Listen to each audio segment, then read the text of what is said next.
ክፍል አንድ ስፖርታዊ መረጃዎችን የምንሰማበት ሰዓት ነው። ለዚህም ባልደረባይ ሚካኤል ልጅኔ ስቱዲዮ ተገኝቷል። ሚካኤል እንደምን አደርክ? አለለጁ እንደምናላችሁ ብያለሁ። አድማጮችን በያሉበት አለን ይመስገን። የዓለም ዋንጫ ጅማሮ ቅድመ ዝግጅት ላይ ነው የምንገኘው። በርካታ የወዳጅነት ጨዋታዎች የተደረጉ ይገኛሉ። ምናልባት እንግዲህ ዘንድሮ የዓለም ዋንጫው ለየት የሚያደርገው አሜሪካና ሜክሲኮ በጋራ የሚያዘጋጁት ነውና ፕሪሚየር ሊጉ ሲዘጋ የአውሮፓ ሊጎች ሲዘጉ ወደ አሜሪካ ጉዞ ያደርጋሉ ክለቦችና ምሽት 10 ሰዓት 8 ሰዓት ነው የሚያደርጉትና ምናልባት ዘንድሮም ዓለም ዋንጫ እንደዛ የመሆን እድል አለው እንዴ? በደንብ አለው። መክፈቻው ነው 4 ሰዓት ላይ የሚደረገው። እንግዲህ ማጣሪያ ጨዋታዎቹ እንግዲህ በ16 የተለያዩ ከተሞች ናቸው የሚደረጉት። ወደ 104 የሚጠጉ ጨዋታዎች ናቸው ያሉትና እንዳነሳው የማጣሪያ ጨዋታዎች በጣም አሳሳቢ ነው። ኢቨን የተለያዩ ግዛቶች ራሱ ከሀገራችን ኢትዮጵያ ጋር ያለው የሰዓት ቀመር ይለያያል። ለምሳሌ ቺካጎ የ9 ሰዓት ልዩነት ነው ያለው፣ ወደ ሲያትል ስቴት የ7 ሰዓት ልዩነት ገደማ ነው ያለው። ስለዚህ ለኛ አጥቢያ ያለ የሚሆንበት ሰዓት ላይ እዛ ጨዋታ የሚደረግበት አጋጣሚ አለ። የሚገርመው ነገር ደግሞ አንዳንድ የሰዓት ልዩነቶች በጣም በስፋት ሊያጋጥሙት ይችላሉ ተብሏል። ምክንያቱም ያለው የአየር ንብረት ሰመር ሲዝን ላይ ነው የምንገኘው በእነሱ ማለት ነው። ለኛ ወደ ክረምት ስንደረደር እነሱ ጋር ደግሞ ወደ ሙቀት የምንደረደርበት ሰዓት ነውና ከ30 እስከ 40 ዲግሪ ሴልሺየስ ይደርሳል ነው የሚባለው በዚህ ሰዓት ያለው ሙቀት አሜሪካ ላይ። ስለዚህ ከሙቀት ጋር ደግሞ ጨዋታ በጣም ከባድ ነው። የክለቦች ዓለም ዋንጫ ምን አይነት ጣጣ ይዞ እንደመጣ ይታወቃል። ስለዚህ በመሃል የሚደረጉ እረፍቶች ራሱ የጨዋታ መርሃ ግብሩን ሊያዘገዩት ይችላሉና ምናልባት ቀን በተለይ ደግሞ በእነሱ 7 ሰዓት ሲሆን ወይም 8 ሰዓት 9 ሰዓት ገደማ የሚደረጉ ጨዋታዎች ላይኖሩ ይችላሉ። ቢያንስ ከሰዓት 10 ሰዓትና ከዛ በኋላ የመደረግ እድሉ ሰፊ ስለመሆኑ ነው እየተገለጸ የሚገኘው። እነዚህ ጉዳዮች ጨምሮ ገና ብዙ መነጋገሪያ ርዕስ አሉ። የ2026 የዓለም ዋንጫ ሰፊ ሀሳቦችን የምንሰነዝርበት ይሆናል። የአገር ውስጥ ጉዳዮችን ከማስቀደም ግን እንጀምራለን። ዳይመንድ ሊግ ነገ ይቀጥላል። ከ3 ቀን በፊት እሁድ ዕለት ተደርጎ ነበረ ስዊድን ስቶክሆልም ላይ።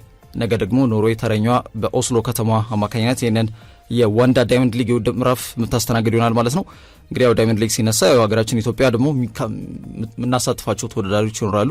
ዳይመንድ ሊግ ውድድር ምዕራፉ በአጠቃላይ በተለያየ ከተሞች ላይ የተዘዋወረ የሚደረግ ውድድር ምዕራፍ ነው። ሀገር የሚወከልበት አይደለም፣ ግን የግል ውጤቶች በትልቁ የሚንጸባረቁበት ፐርሰናል ቤስት ወይም ደግሞ የግል ምርጥ ሰዓትን አስመዝግበ ደግሞ ሀገርን የምትወክልባቸው መድረኮች ይበልጥ የምታጠናክርበት ራስን ዝግጁ የምታደርግበት የውድድር ምዕራፍ ነው። ለግል ትልቅ ክብር ግን ከዳይመንድ ሊግ በላይ ውድድር ምዕራፍ ሊጠቀስ አይችልምና በዛ ላይ እንግዲህ ኢትዮጵያ አትሌቶች ይሳተፋሉ። 1500 ሜትር ላይ ትውልደ ኢትዮጵያ ሬድ ንጉሴ ይሳተፋል። የአትሌት ኦሎምፒክ የናስ ሜዳሊያ ባለቤት እንደሆነ ይታወቃል። ከካሜሮናዊ ማየርስ እንዲሁም ደግሞ ከቲሞቲ ቼሪዮት ከተባሉ ኬንያ አትሌት ላይ እንግዲህ የሚያደርጉት ንቅንቅ የሚጠበቅ ይሆናል ኦስሎ ላይ ማለት ነው። ከዛ ውጪ በትልቁ የሚጠበቀው 5000 ሜትር ላይ የምንሳተፍባቸው የውድድር ምዕራፎች ነው። በዛ ሂደት በ2025 አራት ፈጣን ሰዓት ያስመዘገቡ አትሌቶች ይሳተፋሉ ነገ ማለት ነው። በዚህ ሂደት አሜሪካዊ ግራንት ፊሸር የ2 ጊዜ ኦሎምፒክ ሜዳሊያ ባለቤት ነው። እንዲሁም የዓለም የ10000 ሜትር የናስ ሜዳሊያ ባለቤቱ አንድሪያስ አልሜርን የተባለው ስዊድናዊ ተወዳዳሪም ይሳተፋል።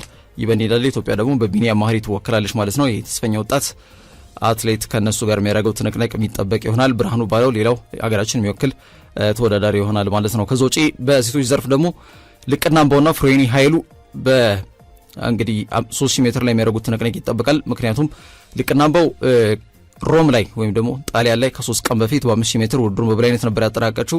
ፍሬኒ ኃይሉ ደግሞ 1500 ሜትር ላይ ከ3 ቀን በፊት ውድድሩን በበላይነት ነበር ያጠናቀቀችው በዚህ ርቀት ላይ ማለት ነው። አሁን ሁለቱም እንግዲህ ልቅና አምባው ሜትር ትቀንሳለች፣ ፍሬኒ ኃይሉ ሜትር ትጨምራለች። 3000 ሜትር ላይ ኦስሎ ላይ ነገ ይገናኛሉ ማለት ነው።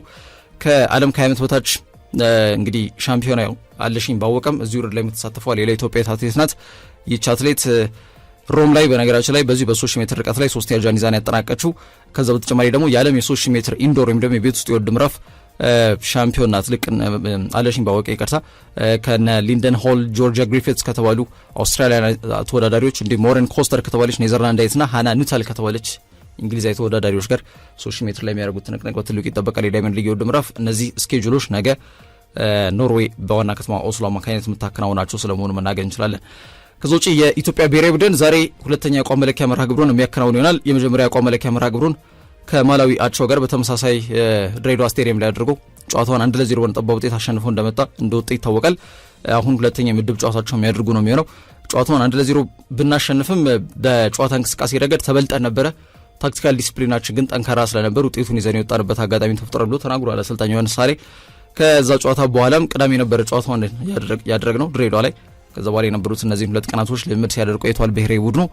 የትላንትናው ደግሞ የመጨረሻ ልምድ ጋር በተያያዘ ምንም አዲስ የተጫዋቾች ጉዳት እንደሌለ ለማወቅ ተችሏል። በኢትዮጵያና በማሊ መካከል የሚደረገው ሁለተኛው ወዳጅነት ጨዋታ ዛሬ ምሽት 12 ሰዓት ላይ አመሻሽ 12 ሰዓት ላይ ድሬዳዋ ስቴዲየም ላይ የሚደረግ ይሆናል። የወዳጅነትና የአቋም መለኪያ መርሃ ግብር በተደጋጋሚ አንስተናል።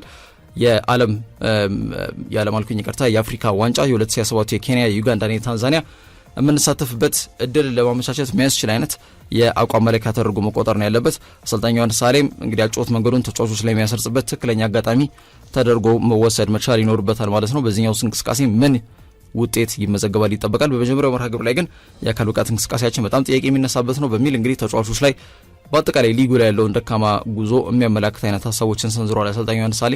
ከዚህ የተሻለ እንግዲህ ነገሮች ይኖራሉ በዛሬው መርሃ ግብር ላይ የሚለው የሚታይና የሚጠበቅ ጉዳይ ይሆናል ማለት ነው። ወደ ባርማዶ ጉዳዮች አቀናል። ፊፋ እንግዲህ ለ2026 ለዓለም ዋንጫ 7 አዳዲስ ህጎችን ይፋ አድርጓል።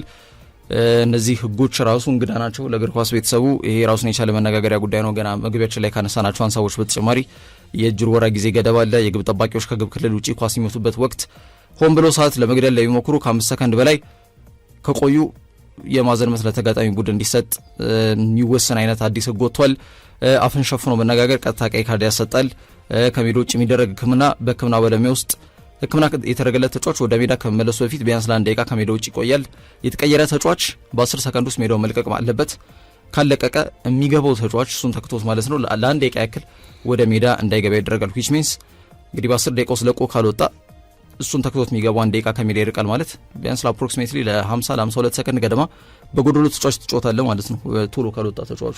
እንደዚህ አይነት አዳዲስ ህጎች አሉ። ዳኞች አጠራጣሪ የሆኑ ማዕዘን ምት ጥያቄዎችን ለመፍታት ቫርን ሊጠቀሙ ይችላሉ። ኢቭን ማዕዘን ምትን እንኳን ለመስጠት ቫርን ሊጠቀሙ ይችላሉ ተብሏል። ይሄ መደረግ ያለበት ግን ጨዋታው ሳይቀጥል በፊትና በጣም ፈታኝ በሆነ ሁኔታ ውስጥ መሆን አለበት የሚሉ ሀሳቦች አሉ። በሁለት ቢጫ ካርድ ከሜዳ የሚባረሩ ተጫዋቾች ሁለተኛው ቢጫ ከተሰጣቸው በፊት ወይም ደግሞ ሁለተኛው ቢጫ ካርድ ከተመዘዘ በኋላ ያ ሁለተኛ ቢጫ ያሰጣል ያሰጥ የሚለውን በቫር ሊታይላቸው ይችላል የሚሉ መረጃዎች በስፋት በአዲስ መንገድ እንግዲህ የሚቃኙ ናቸው ማለት ነው። ይህ በእንዲህ እንዳለ የአሜሪካ የዓለም ዋንጫ ገና ከመጀመሩ በፊት ብዙ መነጋገሪያ ርዕሶች እየከፈተ ይገኛል። መግቢያችን ላይ ካነሳናቸው ጉዳዮች በተጨማሪ ትላንትና ደግሞ የተሰማው ጉዳይ አስቂኝም አሳሳቢም ነው። አደሴም ታይም እንግዲህ እንዳረዳዳችን ይወሰናል። ለአንዳንዶች አስቂ ሊሆን ይችላል፣ ለአንዳንዶች አሳሳቢ ነው። አሜሪካ በዚህ በዓለም ዋንጫ ላይ እንዲዳኝ የተመደበን ዳኛ ሀገር እግሩ አይረግጥም ማለት ከልክላለች።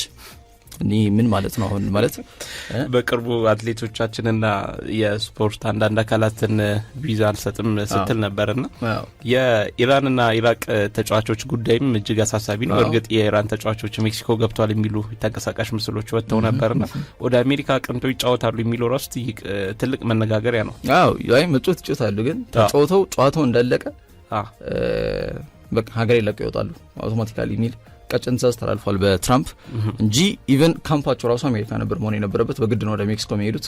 ከሜክሲኮ ደግሞ ጨዋታቸውን ለማድረግ እንግዲህ ጉዞ ይጓዛሉ ወደ አሜሪካ ማለት ነው። ያም ሌላው የጉዞ እንግልት ብሔራዊ ቡድኑ ላይ የሚያጋልጥ ነው። ጨዋታቸውን ካደረጉ በኋላ ደግሞ አውቶማቲካሊ በቃ ጨዋታው እንዳለቀ ለቀው እንዲወጡ ይደረጋል ተብሏል። ይህ ጉዳይ ራሱን የቻለ መነጋገሪያ ነው። ፊፋ 52 ዳኞችን መርጧል በዓለም ዋንጫ እንዲዳኙ።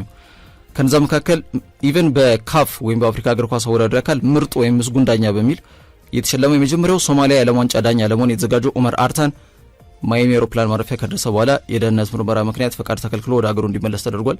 ወደ ሀገሬ ከመለሱ ብሎ እንግዲህ ጉዳዩ የሚፈታ ከሆነ በሚል ለመጠበቅ ቱርክ ነው የሚገኘው በዚህ ሰዓት። ማያሚ ደርሶ ግን ተመለስ ተብሏል ማለት ነው።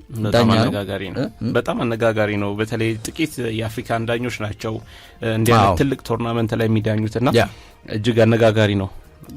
አነጋጋሪ ማሳሳቢም ነው። በቃ ምን ያክል የዓለም ዋንጫ ስፖርትን ከፖለቲካና ከሌሎች ነገሮች ጋር ማዋሃድ አስፈላጊ አይደለም። ምን ይሄ ለጥያቄ የሚቀርብ ጉዳይ አይደለም። ግን በጣም ቀዝቃዛ የዓለም ዋንጫ እንደሚሆን ሳይታለም የተፈታ ነው። ከኳታር ጋር በፍጹም ይገናኝ አይደለም።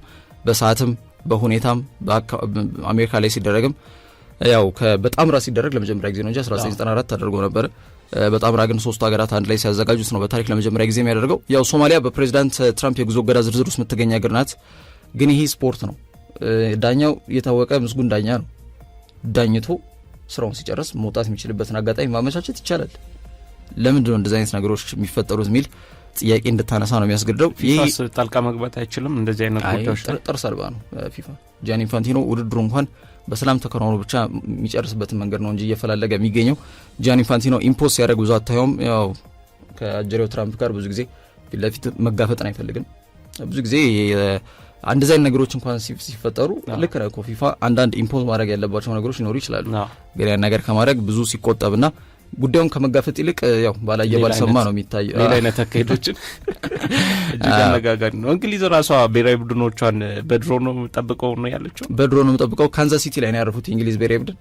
እዛ አካባቢ ደግሞ እንግዲህ ይሄ ማስ ሹቲንግ ያው ታውቃለህ፣ ሽጉጥ ማንም ዜጋ ሊኖር ይችላል፣ ሊታጠቅ ይችላል። እስከ 9 ሰዎች ጉዳት የደረሰባቸው ሽጉጥ ተኩስ እዛ አካባቢ እነሱ ያረፉበት ካምፕ አካባቢ ተከስቷልና ቦታውን ለመልቀቅም ጥረት እያደረጉ ነው ምናምን እየተባለ እየተገለጸ ነው የሚገኘው።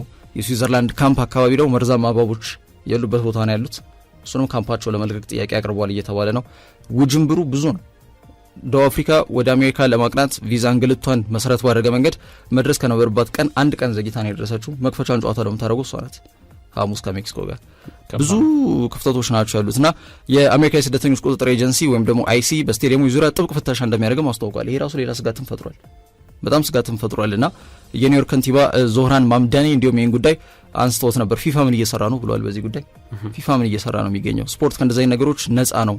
የዚህ ስፖርት የጀርባ አጥንት መሆናቸው ደጋፊዎች መሆናቸውን እንዴት ኢምፖዝ ማድረግ ያቅተዋል ፊፋ የሚል ጥያቄ ሰንዝሯል። ምክንያቱም ፍርሃት ሊዘራ ይችላል እንደዚህ አይነት አይሲዎች ባሉበት ጨዋታ እንዴት ተረጋግተህ ታያለህ የሚል ጥያቄ ስለሚያስነሳ ማለት ነው። ምክንያቱም የተለያየ ይሄ የዓለም ዋንጫ ነው፣ ሀገር ልትደግፍ ወደ ስፍራው የሚያቀኑ ሰዎች ብዙ ናቸውና በቁጥጥር ስር ነህ ምናምን እየተባልክ በአይነ ቁራኛ ሰው እያየ ጨዋታ ተመልከት ማለት ነጻነት ብዙ አይሰጥም። ይህ ሁሉ ባለበት ነው ያለው ዋንጫ የሚደረገው። እግር ኳስ ደግሞ ትንሽ የሚረብሸውም ነገር ካለ ትንሽ አስቸጋሪ ነውና እግር ኳስን ያለ ደጋፊ ማሰብም ከባድ ነው። ኮቪድ ጊዜ አይተናል እኮ ደጋፊ የሌለበት እግር ኳስ ጨዋታዎች ሲደረጉና ምን ያህል ከባድ እንደሆነ አይተናል። አሁን ደግሞ እንዲህ አይነት ትልቅ ዓለም ዋንጫ ነው። እነ ኳታር እኮ ማይሻሩ ህጎችን ሃይማኖታዊ የምንላቸው አሁን ከነዚህ የሀገር ህጎችን ባለፈ ሃይማኖታዊ የምንላቸው መሰረታዊ ጉዳዮች ጭምር አሻሽሏል ሲያዘጋጁ ዓለም ዋንጫን ባለፈውና አሜሪካም እንግዲህ ትልቅ አቅም ያላት ትልቅ ሀገር ናትና ይህንን መሰረት ማድረግ አለባት። ዓለም ዋንጫ ላይ 2022 ምናልባት ባለፉት ጥቂት ዓመታት ላይ ከተደገሱ ድግሶች መካከል በተለይ ደግሞ የፍጻሜው ጉዞ አብዛኞቹ ከዝግጅት አንጻር በጣም ምርጥ ከሚባሉ የዓለም ዋንጫ ካምፔኖች መካከል አንዱ ነው በሚል ያስቀምጡታል። የኳታር በእርግጠኝነት የአሜሪካን አስከፊ ከሚባለው ውስጥ እንደሚመደብ ከወዲሁ ምልክቶቹ ብዙ ናቸው። የኳታር ምርጥ ነው በተባለው ደረጃ ሁሉ የአሜሪካው ደግሞ በጣም አስከፊ በሚለው በዛ ጥግ ሊጠረም ይችላል አይነት የዓለም ዋንጫ ዝግጅት እንደሚሆን አመላካሽ ጉዳዮችን እያየን ነው ገና ከሆኑ። ውድድሩ ከተከናወነበት ጊዜ በኋላ ደግሞ የምናያቸው ጉዳዮች ይኖራሉ ተብሎ ይገመታል። የዓለም ዋንጫን አሳክተው ማያውቁ 8 ሀገራት ተሳተፉበታል። ከዛ በተጨማሪ ባራው 8 ሀገራት ሲከናወን የዓለም ዋንጫ ለመጀመሪያ ጊዜ ነው። የአሜሪካ ሀገር ውስጥ የደህንነት ሚኒስቴር ግን በማንኛውም የስፖርት መድረክ ላይ የሚመጡ እንግዶች የአውሮፕላን ማረፊያ ላይ የሚደረገው መደበኛ የደህንነት ፍተሻ የቪዛ ውሳኔ አላስቀርም ሲል ተናግሯል። ዊች ሚንስ ደጋፊዎችም እያንዳንዳቸው ማለት ነው በዚህ በአይሲ ክትትል ውስጥ የሚወድቁ ይሆናል ማለት ነውና ይህ ሁሉ ነገር ስፖርቱን መሰረት ባደረገ መንገድ እንግዲህ ስደተኞች እዛ ሀገር ውስጥ ገብተው እንዳይቀሩ ከሚል ሐሳብ የመጣ ቢሆንም ግን ስፖርቱ ላይ በጣም ትልቅ ጥላ እንዳጠላ ግን በጣም በትልቁ ማንሳት እንችላለን ከዓለም ዋንጫ የውድድር ምዕራፍ ጋር በተያያዘ። ከዛ ውጪ የአርሰናል ተከላካይ ዩሪያን ቲምበር በጉዳት ምክንያት ከዓለም ዋንጫ ውጭ መሆኑ ተረጋግጧል። የብዙዎች ጥያቄ ነበረ ትላንትና ተቀያሪ ወንበር ላይ ተቀምጦ እንዴት ነው ከዓለም ዋንጫ ውጭ ሆነ የሚባለው የሚል ጥያቄ ሲነሳ ነበር። ጀስት ወደ ስፍራው ስላቀና ከስብስቡ ጋር ሆኖ ጨዋታው እንዲታደም ነው እንጂ የተደረገው ከዛ የዘለለ ነገር የለም። የኔዘርላንድስ ብሔራዊ ቡድን በተጫዋቹ ላይ ሊደርስ የሚችለውን ጉዳት ስጋት ሪስክ ላለመውሰድ በመምረጣቸው ምክንያት ነው ተከላካዩን ከስብስቡ ውጭ ያደረጉት። የ24 ዓመቱ የአርሰናል ቀይ መስመር ተከላካይ በገጠመው ይሄ የግሮይን ጉዳት ምክንያት ወይም የብሽት ጉዳት ምክንያት እንግዲህ ከነገ በስቲያ በሚጀምረው የዓለም ዋንጫ ውድድር ምዕራፍ ላይ የመሳተፍ እድሉን አጥቷል። የሚገርመው ከሜምፊስ ዴፓይ ጋር በጋራ ነው ካምፑን የተቀላቀሉት። ኢቨን ሰላምታም ሲለዋወጡ ከሌሎች የኔዘርላንድ ስብስቦች ጋር እየተመለከትን ነበረ በፔጃቸው በኬኤንቪፒ የኢንስታግራም ገጽ ላይ ማለት ነው። ከዛ በኋላ ነው እንግዲህ ትላንትና ጨዋታቸውን ከኡዝቤኪስታን ጋር 2-1 ሆኖ ውጤት ባሸነፉበት መራጉ ላይ ተቀያሪ ወንበር ላይ ተቀምጦ ነበር። ግን ከዓለም ዋንጫ ውጭ ነው ተብሎ እየተሰማው ጨዋታው 50ኛው ደቂቃ ወይም 40ኛው ደቂቃ ገደማ ላይ ነውና በቲምበር ምትክ የሰንደርላንዱ ሉትሻሬል ጌትሩዳ ይጠራል። ይህም ተጫዋች ያው የሱን ቦታ ይተካል ተብሎ ይገመታል። ዴንዘል ሌፍሬስና ቲምበር ይሄ ቀይ መስመር ያለውን ተከላካይ መስመር ላይ እንደሚመሩ ይታወቃል። በተከላካይ በጣም ሀብታም ከሚባሉ ቡድኖች በጣም ይሄ እንዴት ነው ኳታር ላይ እስከ ግማሽ ፍጻሜ ተጉዛለች ኔዘርላንድስ። በነገራችን ላይ ስብስቧ ብዙ ኮከቦች ያሉት ነው። ቫን ዳይክ ጨምሮ ናታን አኬ፣ ሚኪ ቫን ዲቨን፣ በቶተናም የሚፈለገው ዣን ፖል ቫን ሄከ በተከላካይ መስመር ላይ ብቻ የሚገኙ ተጫዋቾች ናቸው። ምድብ 6 ከስዊድን፣ ቱኒዚያና ጃፓን ጋር ተደልድላለች። ከ4 ዓመት በፊት ግማሽ ፍጻሜ ናት፣ ተፋላሚ ናት። በአርጀንቲና አወዛጋቢ በሆነ መንገድ የወጣችበት መንገድ እስካሁን አነጋጋሪ እንደሆነ ይታወቃል። ዘንድሮስ የሚሉት ርዕሰ ጉዳዮች የሚጠበቅ ይሆናለች።